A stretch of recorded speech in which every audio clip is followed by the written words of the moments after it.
Hello folks, SimFTNation here with a review of the Antonio Cararro DLC. The pack that is, well, possibly the most controversial so far. It's due to come out across all platforms there in 3 days time actually, or 4 days time at time of recording on the 22nd of March, this coming Tuesday. And well, I think it's fair to be said for a majority of the farm sim community, this was a big surprise really. Not many people would really know about this unless you were from a specific region. You would not really be too aware that this brand even existed, let alone created so many different tractors in the mix there. But there's a few little gems in here, and we're going to have a look into what some of those look like today. Now we're not going to go into too much detail here because of course that's part of the fun if you are going to download this and have a go at it. But some of these machines do warrant a little bit more of an investigation, and I think that's only fair. So we're going to do just that. Now, as you can see, Antonio Cararro do only focus on small equipment, specifically when you're focusing on narrow equipment such as orchard machines. So you can see a lot of these are very narrow, very low center of gravity there, and all come with different purposes and tasks in their kind of vision, really. You have some pretty impressive looking bits of equipment like this articulated quad track, which is even more mean because it's in black here. This is the Mach 4R. You got the Mach 2R there as well. But yeah, this thing is pretty cool. I've looked on the inside there. The one thing to notice about all of these tractors, the attention to detail is there, and they do look fantastic. Again, some of you may not really know too much about these, and that's only fair to say, but we're going to stick it into gear there. And you know, it sounds like a small little pokey tractor there. It rides very quietly, I have to say that. And ultimately, it is just a nice looking tractor here. As we have a look at it from the externals, you know, there's everything you would need is there. It's got a vicious looking strobe light on the top of it. But then, like I say, the tracks are something that I do really like actually.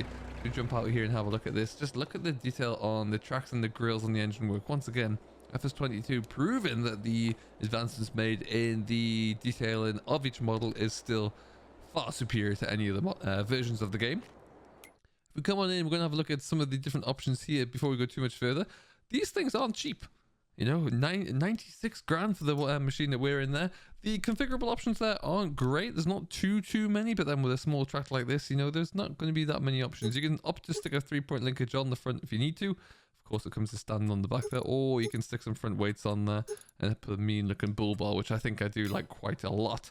Moving down through the list, it's the same for most of these different tractors, to be fair there. And some of them, you know, some of them are very similar, just with small, slight configurable changes there. For example, between the Tony 10900 SR and a TTR, one is just slightly wider there, is my understanding of the two. So if we have a look from the front there, here is your TTR there, and there's your 10900R. So really, as you have a look through, the main difference is that this guy here is just a little bit wider, with a slightly older model and an older looking cab on the front of it.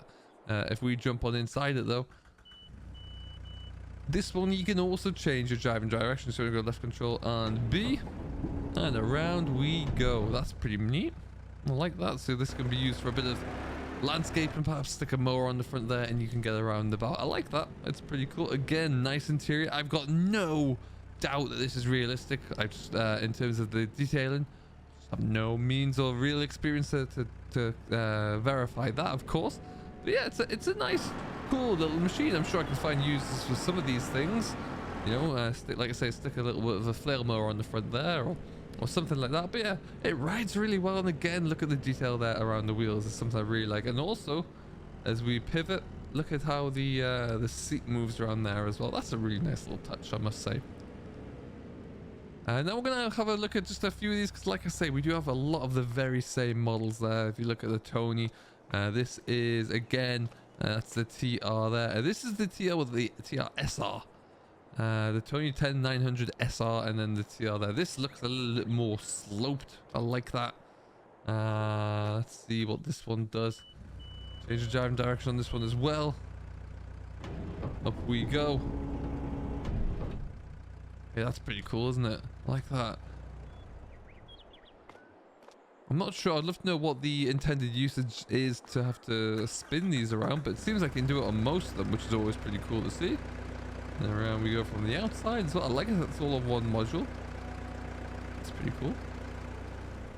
This looks like someone squashed one of the regular sized Tonys. Something heavy's fallen on top of this. Got a bit of a like characterization feel to it, really, but still pretty cool. Obviously, we're not going to be able to change this one. Manual gearbox in this one, so it's less automated there, which is always interesting to see.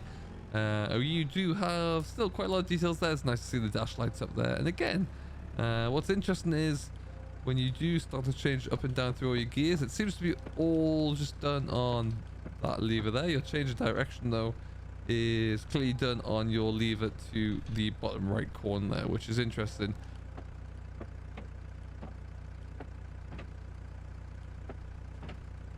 You do change it on both the shuttle on the wheel and also there as well, so that's interesting to see nonetheless. But yeah, still nice little tractors. Now my big question would be for everyone who is watching, who's interested in this? Oh, you're gonna be looking to buy it.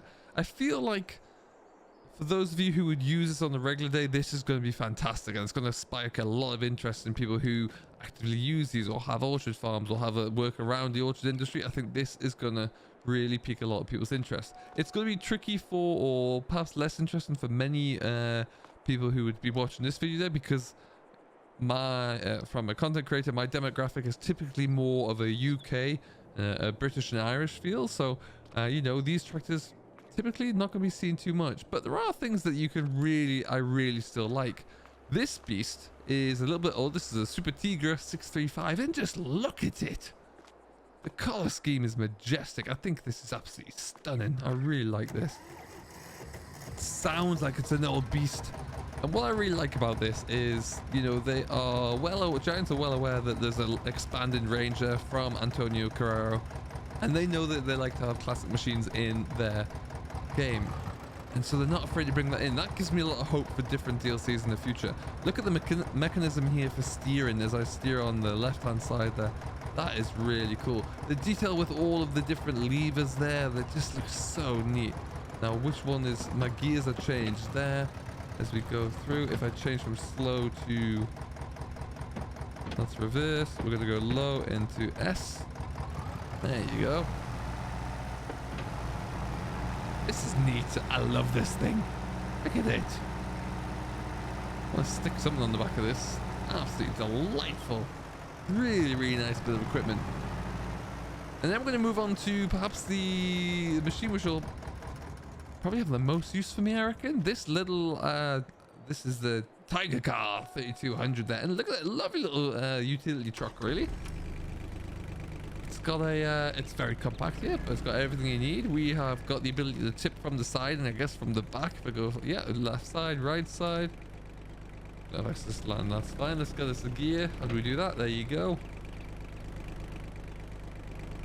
We'll go to high. I love seeing the gears work.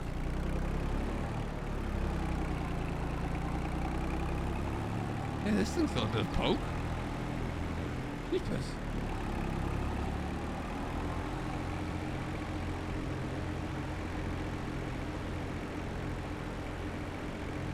We're cruising along at 20 miles an hour here. Love to see it. A few stutters in the game because we've just updated with the patterns. A few shaders to load in, but that's all that is. But yeah, I really do like this actually. If we stop and have a quick peek at it, I love the detail around here as well. That looks really cool actually. Very, very cool indeed. Once again, the engine mesh along the front there is always cool to see. So, regardless of what you might think about the brand itself, there's no denying that the models are fantastic. They really do look great, and some of them are very unique. And you know, that's a great thing about farm sims. It exposes you to brands and to machines that you may not ever see in any other walk of life. Certainly experience for me in my current farming career today. Never going to see any of these really. So it's always nice to see it. There is a huge array of tractors that I think are definitely worth checking out and having a blast with at some point. Question is, of course, is it worth buying? And I would love to know your views on that. Let me know in the comments below what you think about this, and if there's if you have pre-ordered it, if you're going to pre-order it, and what you would like to see for the next DLC. If you haven't done so already, I'm going to stick the link in the description down below so you can get on board with this and you can buy it. It is coming out on March the 22nd. So if you haven't bought it yet, you can use my link below and it gives the channel a small kickback. Until next time though, I hope you have enjoyed. We're going to be using these a little bit more within the stream there. I hope to see you around for those. We'll be streaming Sunday and Monday. Until next time, do stay safe. I've been SFTN, and we shall see you in the next one. Catch you later.